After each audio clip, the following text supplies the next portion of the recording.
Bueno, chicos, vamos a comenzar. Vamos a ver la diferencia entre cómo se grababan las películas anteriormente versus ahora cómo se graban, y la diferencia entre las películas que hicieron cambio, las culpables, como dice, las culpables de haber hecho esos cambios en las grabaciones, en el formato de cómo grabarla, en todo, en todo. La diferencia que hubo entre todo entre las películas antiguas a lo que hay ahora. Como dicen, las culpables por haberle hecho todos esos cambios.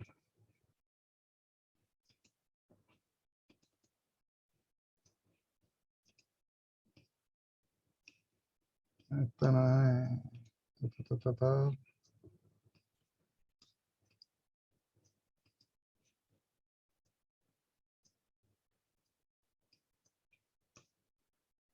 Dale.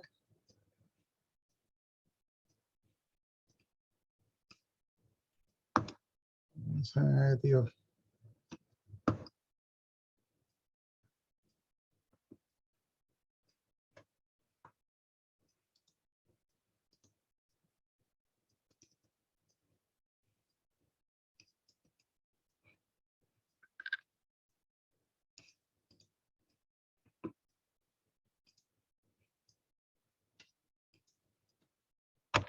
Hay una serie de películas que revolucionaron el cine, que aportaron elementos que cambiaron la forma de ver y hacer cine, o que son consideradas un hito en la historia. Estas son 5 películas que cambiaron el cine. Número 5. El acorazado Potemkin. En el principio del cine, este era muy similar al teatro. Planos neutrales, amplios y estáticos nos mostraban lo que sucedía, casi como si estuvieran grabando una obra teatral. Esto empezó a cambiar por medio de innovaciones y aportes a lo que hoy se conoce como lenguaje cinematográfico. El cineasta soviético Sergei Eisenstein tomó los experimentos fílmicos de otros realizadores, en especial de Griffith, y consagró lo que se denominó montaje y edición. Como dije, el cine era muy similar al teatro. Eisenstein quería que el cine fuera único, que tuviera elementos que las demás artes no tuvieran. Entonces se planteó, ¿qué tal si en vez de grabar en un plano horizontal, estático y neutral, movemos la cámara, capturamos varios puntos de vista y después las recortamos y las unimos? En vez de grabar esta escena solo con planos generales, ¿qué tal si metemos varios planos desde diferentes posiciones? Primero de la gente huyendo, un plano de este niño, después una persona que lo ve angustiada. Mostramos cómo lo pisan, después un plano de los soldados disparando y para finalizar pongamos una señora con una carriola y creemos simbolismo por medio de las imágenes. Esto va a generar contradicción entre la inocencia y paz del bebé y la tensión y violencia de los hechos. Y de paso, hacemos una de las escenas más famosas e importantes de la historia. Eisenstein se dio cuenta de que las tomas y los cortes, con la duración, el plano y en el momento correcto, es capaz de hacer escenas mucho más dinámicas y acentuar enormemente las emociones y sentimientos en una escena, algo que para nosotros actualmente es muy normal, pues es la forma en que se hacen todas las películas. Número 4. El cantante de jazz.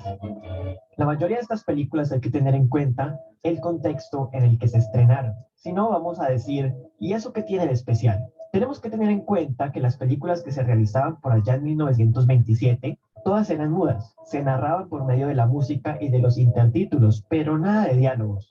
El cantante de jazz fue una película considerada un total éxito en taquilla, principalmente por contar con una de las estrellas de la época, Al Johnson, y por adaptar una obra de Broadway ya conocida. Pero lo que no se esperaban los asistentes era que por primera vez iban a ver que los personajes hablaran, y creo que no había una frase más adecuada para ser la primera en la historia. Wait a minute, wait a minute, you ain't heard nothing yet. Wait a minute, I tell you, you ain't heard nothing. You want to hear?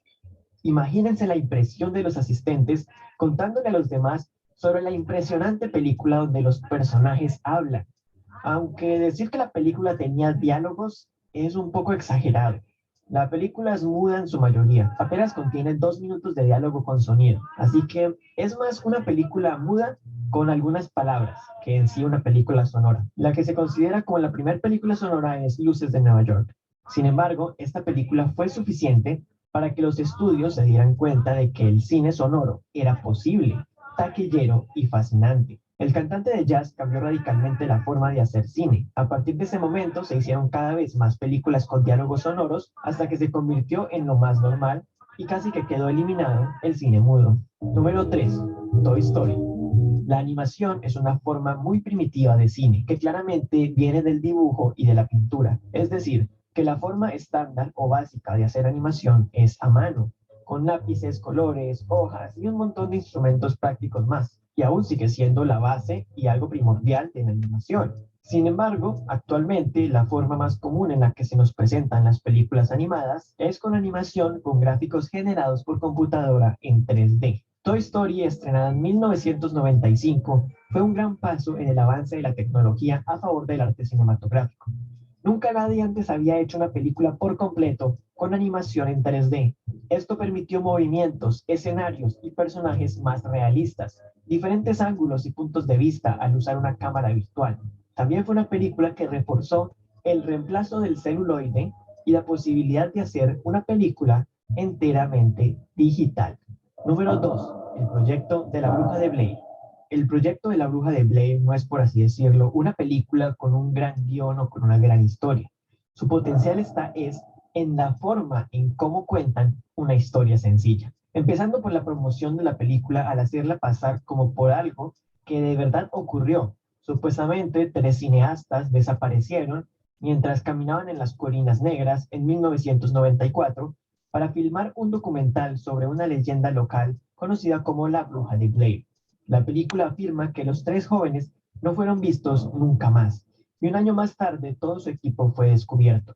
Este metraje recuperado fue presentado como la película que los espectadores están viendo.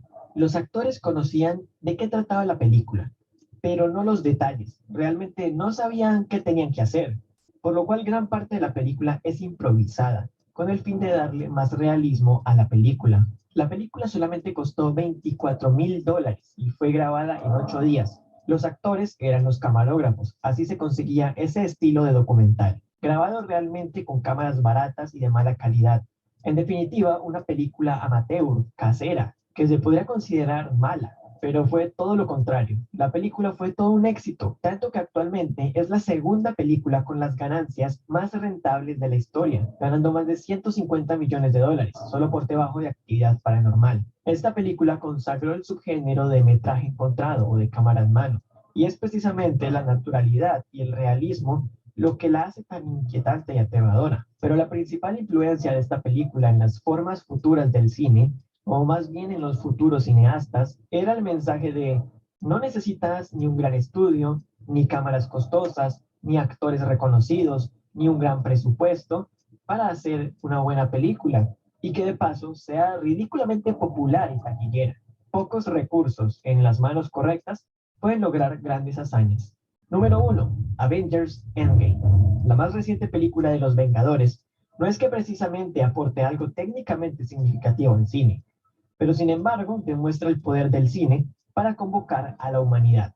Hay ciertas películas que se pueden considerar eventos, hitos, a los que nos sentimos casi que obligados a ir, como el final de Harry Potter, el regreso de Star Wars, Avatar o más recientemente Endgame.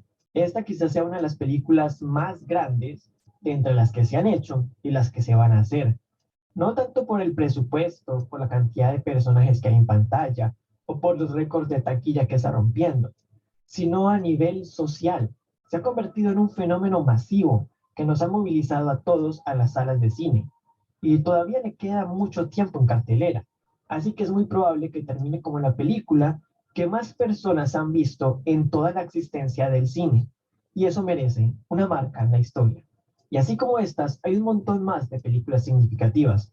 El cine es luz, y la labor del director de fotografía es usarla para crear y componer momentos transmitidos por imágenes, que pueden crear un gran abanico de posibilidades y sensaciones, dependiendo del uso de color, de la posición y los movimientos de la cámara, de las sombras o de una composición espectacular. Estas son 5 películas que usan muy bien la fotografía y logran ser hermosas visualmente.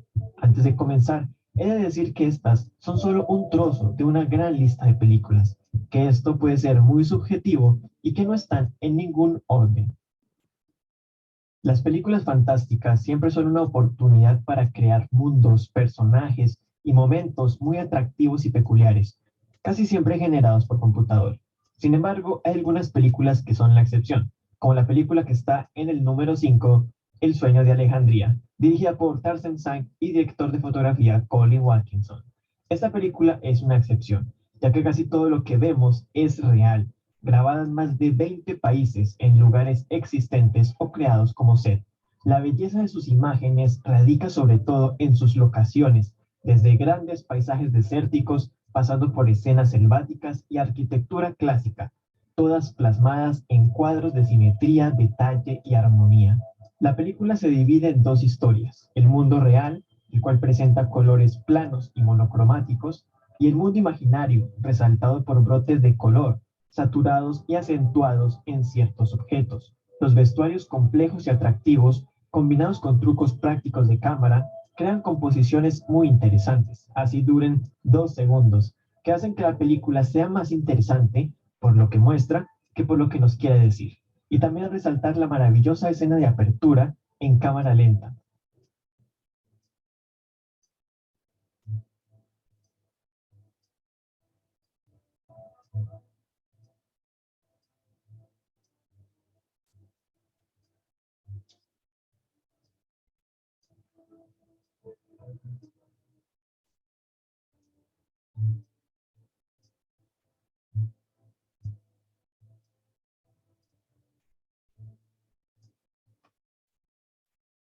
Las películas que se sitúan en épocas antiguas son difíciles que no hagan un buen trabajo de fotografía, ya sea por los vestuarios o por las posibilidades visuales que da la arquitectura de la época. Pero dentro de esta temática es difícil igualar una de las obras maestras de Stanley Kubrick, Barry Lyndon.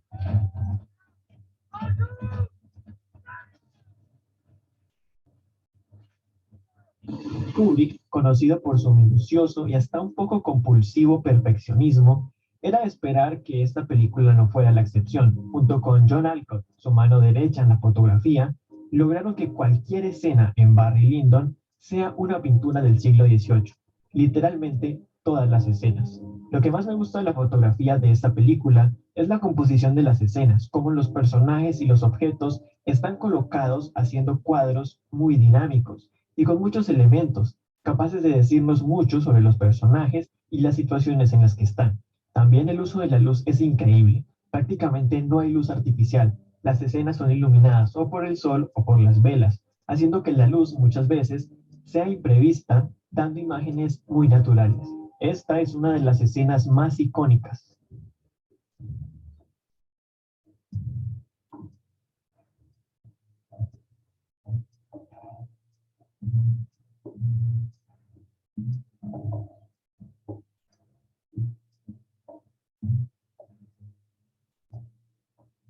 Miremos los elementos que la componen. Hay una silla caída al lado de una botella. Atrás hay más copas y botellas vacías y también sobre la mesa, por lo cual suponemos que han estado bebiendo y que por ende están borrachos. Atrás hay 2 hombres jugando cartas. Al lado hay un hombre que está mareado y 3 hombres más que ya están muy borrachos. La luz entra de forma natural por la ventana y está iluminando de lleno a 2 personajes, dando a entender que ellos son los más importantes. Miren la posición que tiene este personaje. Está hacia el lado contrario de los demás. Esto hace que resalten la composición. Y el personaje que está de pie está dando poder y lo aísla de la situación de los demás. Por lo cual podemos suponer de que él no participó de la situación y que viene a reclamarle algo a este personaje. Y no sigo más porque termina siendo un video analizando solo una escena. La luz es la herramienta principal del fotógrafo. Generalmente estamos acostumbrados a una correcta iluminación, donde vemos todo claramente. Pero miremos esas películas que usan la oscuridad y las sombras para narrar. Hay muchísimos ejemplos, pero dentro de todos esos escogí El Padrino. No por nada se le conoce al director de fotografía Gordon Willis como el príncipe de las tinieblas. De hecho, la primera vez que se mostró esta película a los directivos no les gustó porque no podían ver con claridad el rostro de los personajes. Sin embargo, es el uso de los contrastes fuertes lo que eleva la fotografía de la película. En una película lo más normal era iluminar todo. Era muy importante de que no hubieran sombras y que el rostro del protagonista se viera perfectamente. Sin embargo, para iluminar los interiores se usó luz cenital, de arriba hacia abajo, y esto estaba mal visto y solo se utilizaba como una luz más para evitar las sombras.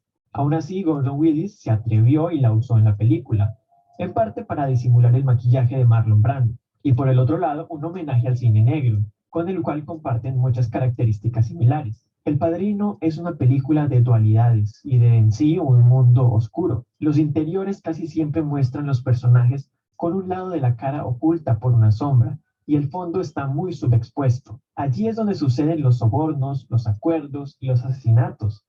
Pero en el exterior es un mundo vibrante, iluminado y colorido, donde ocurren las fiestas, las bodas o en sí los momentos alejados de la mafia. Esto otorga un contraste visual y simbólico entre lo que aparentan y lo que de verdad son. Los rostros oscuros otorgan misterio. No llegamos a entender las motivaciones de los personajes porque la luz no nos deja, no podemos ver dentro de ellos.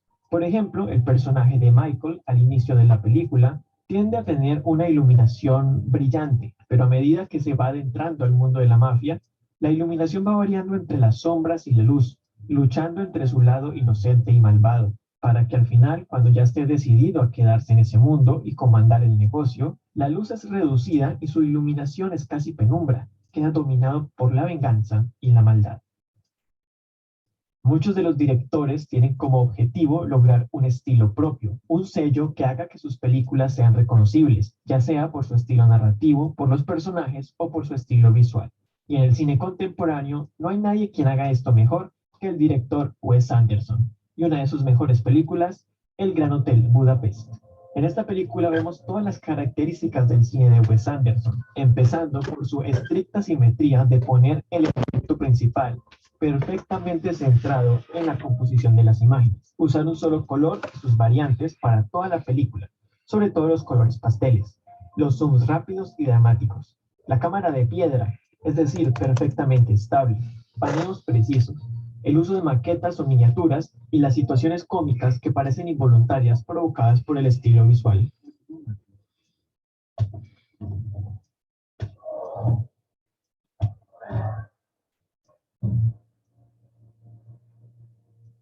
Uno de los recursos visuales que más me gustan del Gran Hotel Budapest es el uso de la relación de aspecto para mostrar en qué época está transcurriendo la película.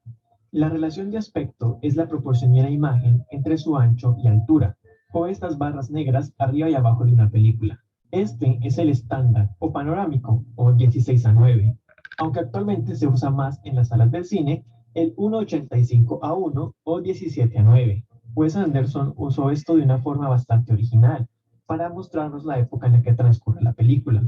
Si era 1985, la relación era 16 novenos. Si era 1968, era muy panorámico, 16:35:1. Y si era 1932, usaba el clásico 4:3, casi cuadrado. Esto puede ser bastante sutil, pero es una forma bastante innovadora de mostrarnos en qué época transcurre la película. Los minuciosos detalles que Anderson y su director de fotografía, Robert Yeoman, le otorgan a la composición de cada fotograma de la película son simplemente admirables, sobre todo por el elaborado trabajo con el color y cómo este se integra con el diseño de producción y el vestuario de los personajes.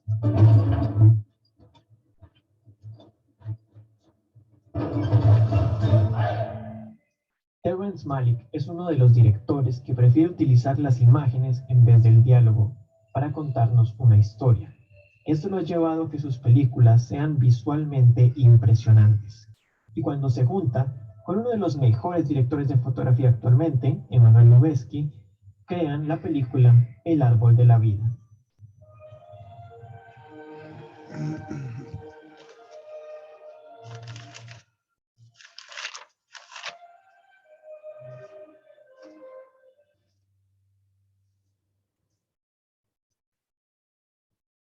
Una película que deja de lado la narración tradicional y lineal y opta por encontrar emociones por medio de las imágenes naturalistas, poéticas y surreales, todas filmadas con luz natural. no hay mucho que explicar acerca del Árbol de la Vida, ya que esta obra es una película contemplativa y toda una experiencia, considerada una de las mejores de la historia en el campo de la fotografía. Las secuencias de escenas que ocurren en el espacio son unas de las más icónicas y en realidad es un estanque de agua donde experimentaron con leche, químicos, pinturas, tintes fluorescentes y técnicas de iluminación para crear esta onírica escena.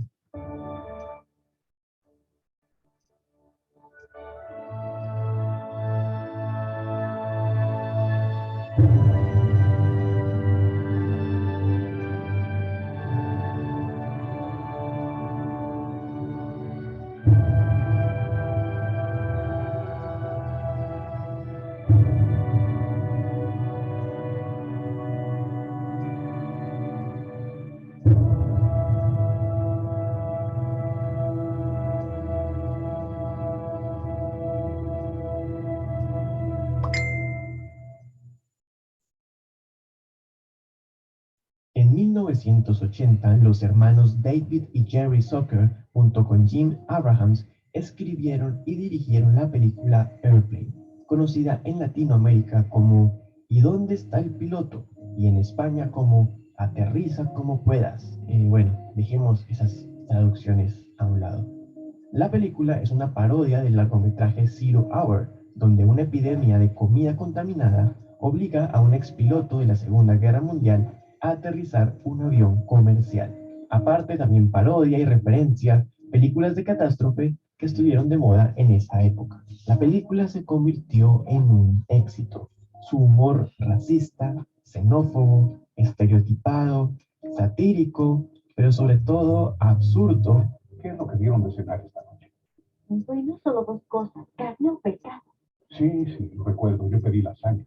Y aunque anteriormente ya se habían hecho parodias de películas, esta sentó un humor muy característico que se fue repitiendo en prácticamente todas las películas del género spoof o parodia, lastimosamente degradándose un poco. A día de hoy, Airplane es considerada una de las mejores y más importantes comedias de la historia del cine. Hoy voy a analizar una escena que usa el humor visual, sutil y absurdo. Echémosle un vistazo.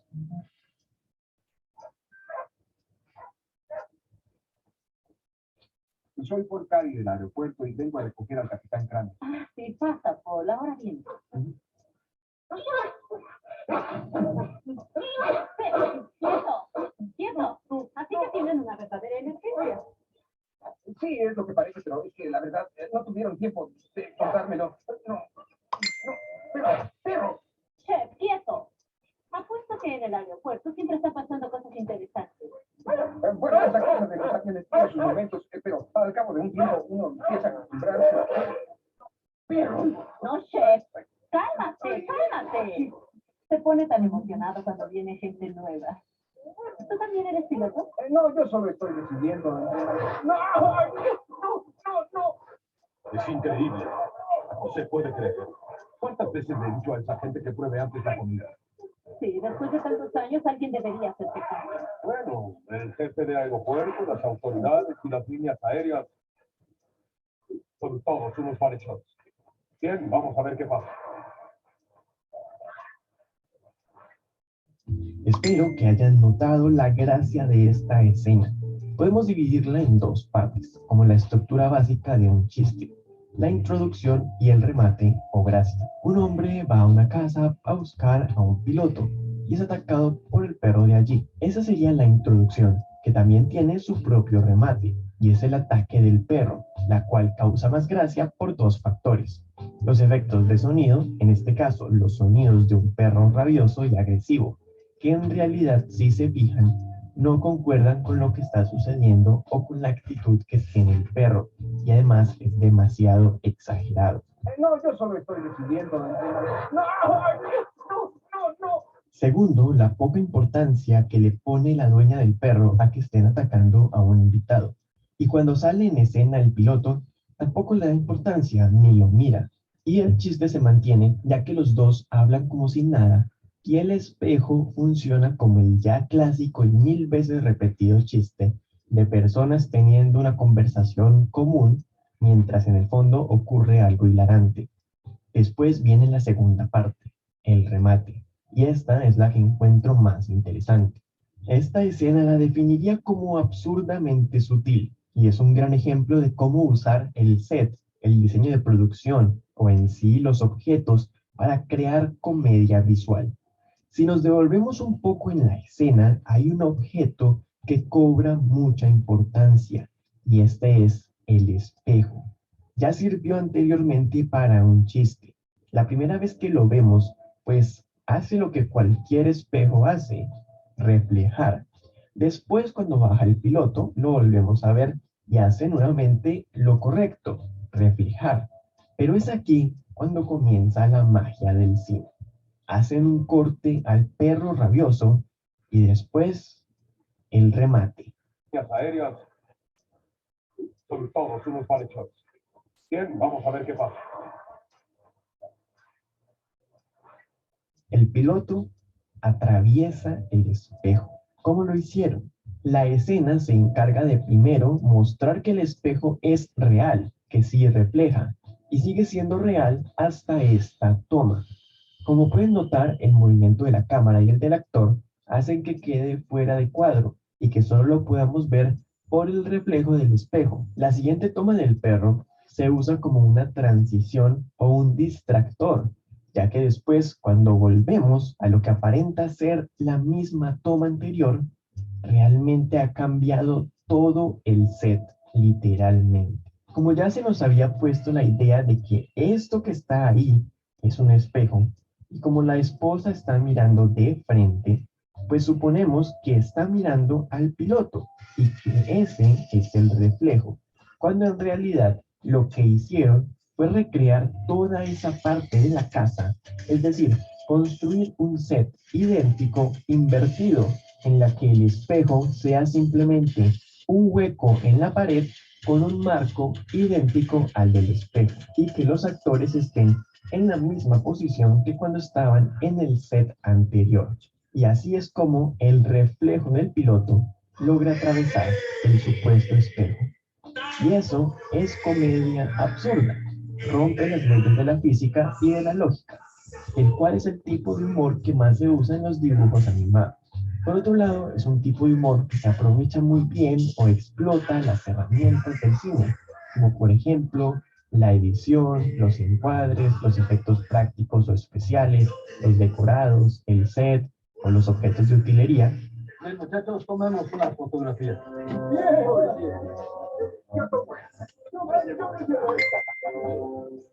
Como lo hacía por ejemplo la comedia muda y posteriormente sonora, con representantes como Buster Keaton o Charles Chaplin. Digo esto porque parece que hoy la comedia se ha olvidado de aprovechar estas herramientas y, por decirlo de alguna forma, se ha vuelto un género un poco despreciado que apela a chistes repetitivos, tontos y sin gracia, cuando en realidad la comedia, como cualquier otro género, debe o debería hacer uso de todos los elementos narrativos que tiene el cine, y en este caso juntarlos para crear un buen gag o un chiste. Nervioso. Sí. ¿Es su primera vez? No, ya he estado nervioso otras veces. ¿Cuál es el sentido de los remakes? ¿Por qué usar una película de años anteriores para volverla a hacer? Sobre todo con películas que son consideradas clásicos de excelente manufactura, para adaptarlas o crear una nueva versión que generalmente son descritas como innecesarias o malas. Entonces, ¿está bien que se hagan los remakes? Bajo mi punto de vista, sí y no, pues hay varias formas de hacerlos. Así que voy a usar tres películas que son consideradas importantes en la historia del cine que tienen remake para ejemplificar esto. Disney empezó haciendo remakes de sus propias películas animadas en 1994, cuando estrenaron la nueva versión del Libro de la Selva. Posteriormente, en 1996, adaptaron el clásico 101 Dálmatas y en el 2000 102 Dálmatas. Películas a las cuales la verdad les fue mal en taquilla y también en crítica, por lo cual Disney no hizo más sino hasta el 2010 cuando estrenó Alicia en el País de las Maravillas. Aunque le fue bien en taquilla, La calidad de la película deja mucho que desear. Sin embargo, intentaron alejarse un poco de la historia original y hacer una adaptación, por lo menos con una estética más única, aportada por el director Tim Burton. En 2014 sale Maléfica, un remake de La Bella Durmiente que situaba a Maléfica, la que antes era antagonista, como protagonista y desarrollar la película desde ese punto de vista. A la película no le fue tan mal en taquilla, pero sí fue menor comparada con Alicia. Y las críticas, bueno, regulares. Esto no le estaba funcionando tan bien como lo tenía planeado. Entonces Disney pensó, ¿qué tal si en vez de ponernos creativos cambiando las historias clásicas, simplemente las volvemos a hacer exactamente como ya estaban? Solo le ponemos actores y los efectos especiales actuales y así nos ahorramos tiempo pensando en escribir el guión. Solo le cambiamos cosas que ahora son consideradas políticamente incorrectas y ofensivas por cosas más inclusivas. Si en los 50 la Cenicienta fue un éxito, pues hagámosla otra vez. Y esa ha sido la jugada más perezosa y mediocre que ha hecho Disney, pero la más rentable. Aquí entonces entra la pregunta, ¿por qué a la gente le gustaría ver una copia de una película que ya es considerada como muy buena? La respuesta corta, por la nostalgia. Los clásicos de Disney son películas que se asocian con la infancia, así que cuando vemos que sale un remake de una película clásica que es querida por prácticamente todos, la vamos a ver casi que por inercia, sin pensarlo, y los padres quieren que sus hijos vean las mismas películas con las que ellos crecieron, pero en su versión actualizada. Pero hay un problema. La mayoría de estas películas reciben críticas malas, pero a Disney parece no importarle porque lo que le importa son los números, pero de las taquillas. El año pasado, dos de sus remakes superaron los $1.000 millones, Aladdin y El Rey León, ambas con malas y regulares opiniones. Pero los críticos no son los que dan el dinero. Disney encontró la forma de hacer dinero fácil, literalmente fácil. Así que voy a usar a El Rey León, que en mi opinión es el peor remake que Disney ha hecho, para ejemplificar cómo no hacer un remake. Las películas animadas de Disney se han caracterizado por su buen diseño de personajes y cómo estos pueden comunicar tan bien las emociones. Varias de las películas de la compañía tienen como personajes a animales. Y si bien sabemos que estos no son capaces de transmitir sentimientos y emociones de manera tan detallada como lo hacen los humanos, y mucho menos poder hablar, los animadores se la arreglan para, aún con su forma animal, ser capaces de mostrar expresiones y en sí un comportamiento no tan fiel a la realidad que no se hace extraño, pues esta es una de las versatilidades de este estilo de animación más cartoon o caricatura. La nueva versión de El Rey León, sin embargo, opta por un estilo fotorrealista, como si fuera un documental. Y esto es impresionante, pero más que favorecer, es un gran impedimento. Y es precisamente por lo que es tan criticada, pues esto significa que los animales se comporten como lo hacen en la vida real. En las películas animadas, los animales se comportan como si fueran actores, expresándose por medio de sus expresiones faciales y corporales, cosa que en la vida real no hacen a ese nivel. Entonces, el remake del Rey León son un montón de animales realistas hablando, cantando, bailando, que no pueden comunicar mucho debido a que sus expresiones son realistas, siempre con la misma cara. Esto no es una crítica al Rey León, así que para acabar con esto, comparemos algunas escenas. Fíjense en la expresividad y sentimiento que transmite la original comparada con el remake.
A lo que voy es que si van a hacer un remake del tipo que es prácticamente un copia y pega de la original, no le pueden quitar lo que precisamente hizo que la original se convirtiera en un clásico querido por todos. La historia ya la tienen, pero la ejecución, sobre todo con los personajes, es en lo que más se tienen que esforzar. Personajes que transmiten tan poco como en El Rey León o en Aladdin, le quitan la gracia o, por así decirlo, el alma de una película. Life is your restaurant, and I'm your maitre d'. Life is your restaurant, and I'm your maitre d'. Un uso de los remakes que encuentro legítimo es el de adaptar una película extranjera. Y con extranjera me refiero a que no esté hablada en inglés. Porque seamos sinceros, el cine de Hollywood, es decir, cine en inglés, es el más popular y el que más se consume. Y por ende los estadounidenses ven su propio cine, es decir, en inglés, es decir, sin subtítulos. No pienso hacer un estudio social, pero en líneas generales, a los estadounidenses no les gusta mucho la idea de tener que leer subtítulos. Se puede decir que prefieren un remake. En este caso, tomar una película que no está en inglés, pero que logró cierto reconocimiento o popularidad en festivales o en su país, o sea, películas buenas, aclamadas, pero que no son tan populares porque su distribución es muy limitada y porque tienen subtítulos. Entonces, Hollywood selecciona estas películas y les hacen un remake a la estadounidense. Y pues, qué decir, en la mayoría han fracasado, como el remake de la película argentina El secreto de sus ojos, que pensaron que por tener actores famosos podía funcionar, pero no, porque si han visto la original y el remake, entenderán por qué. Le cambiaron, como dije antes, lo que la hacía una buena película, sobre todo la absurda decisión de cambiarle el final.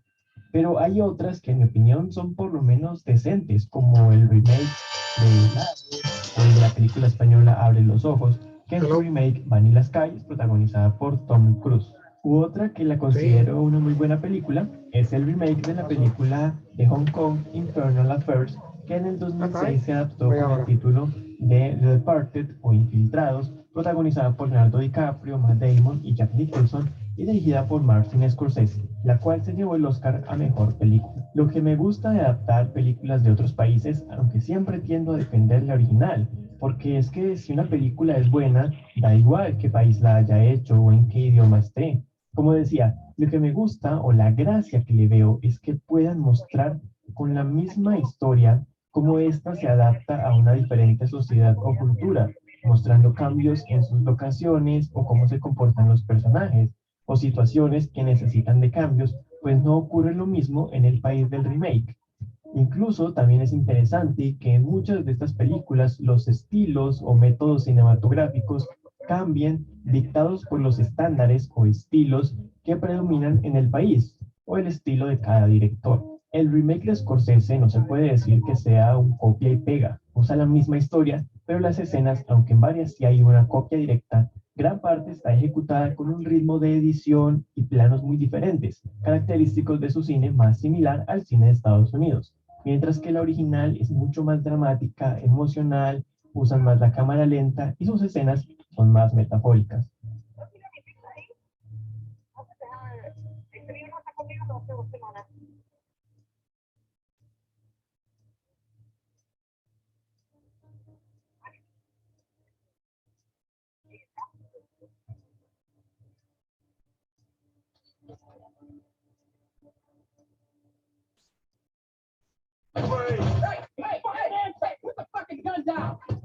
La segunda película de la que quiero hablar es de Funny Games, ya que la encuentro un caso bastante interesante de una película adaptada plano por plano, literalmente un copia y pega.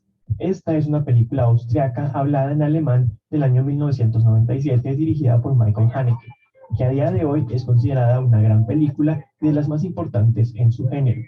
Rápidamente trata sobre dos hombres que invaden la casa de una familia y allí los torturan. Y eso es todo. Lo que la hace, por lo menos para mí, buena es el estudio que hace sobre la violencia, las actuaciones y cómo juega con el espectador y con diferentes técnicas narrativas y de cinematografía. En sí, una película que cumple muy bien con lo que se propone, hacerte sentir mal e impotente. Al director se le propuso la idea de un remake y en 2007 se estrenó la que se conoce como Funny Games Estados Unidos, dirigida por el mismo director de la original, lo cual ya lo hace un caso especial. Haneke optó por, en vez de contar una historia modificada, usar exactamente el mismo guión y la misma puesta en escena. Literalmente recreó cada plano, solo cambiando a los actores y obviamente traduciendo los diálogos. Así que prácticamente de lo único que puedes decir que te gusta más o menos son las actuaciones.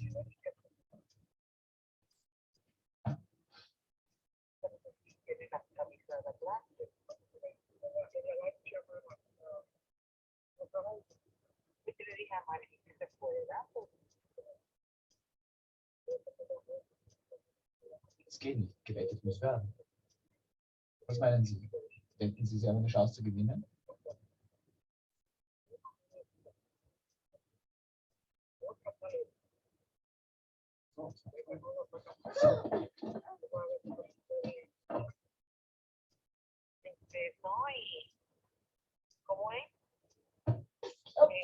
Lassen Sie das doch. Warum demütigen Sie sich?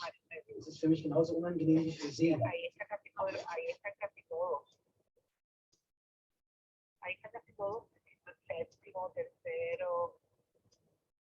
Estas dos películas, al ser prácticamente idénticas y al ser un remake de una buena película, pues el remake es también bueno.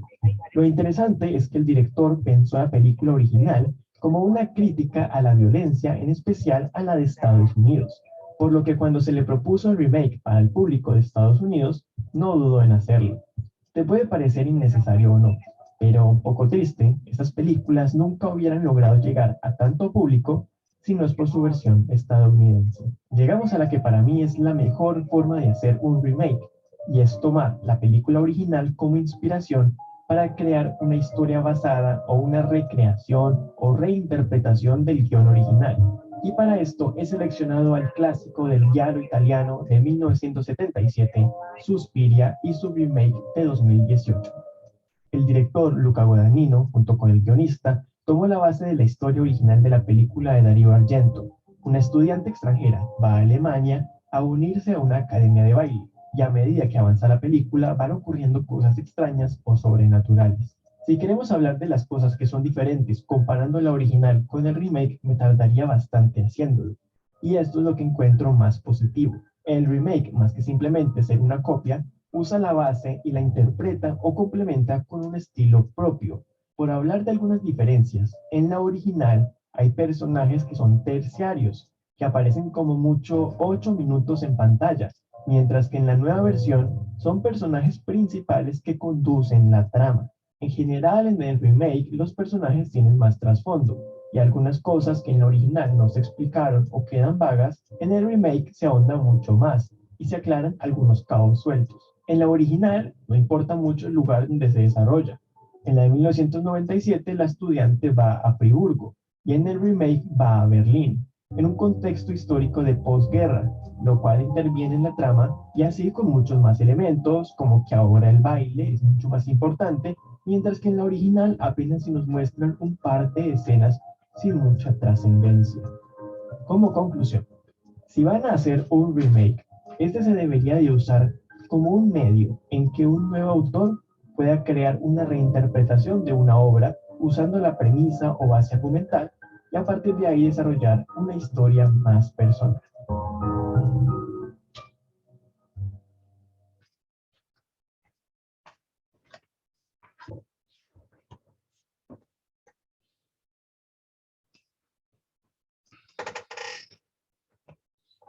Ok, chicos, vieron ahí la diferencia de cómo se hacían las películas, formato, tipo de cámara, tiros y todo, a diferencia a lo de ahora.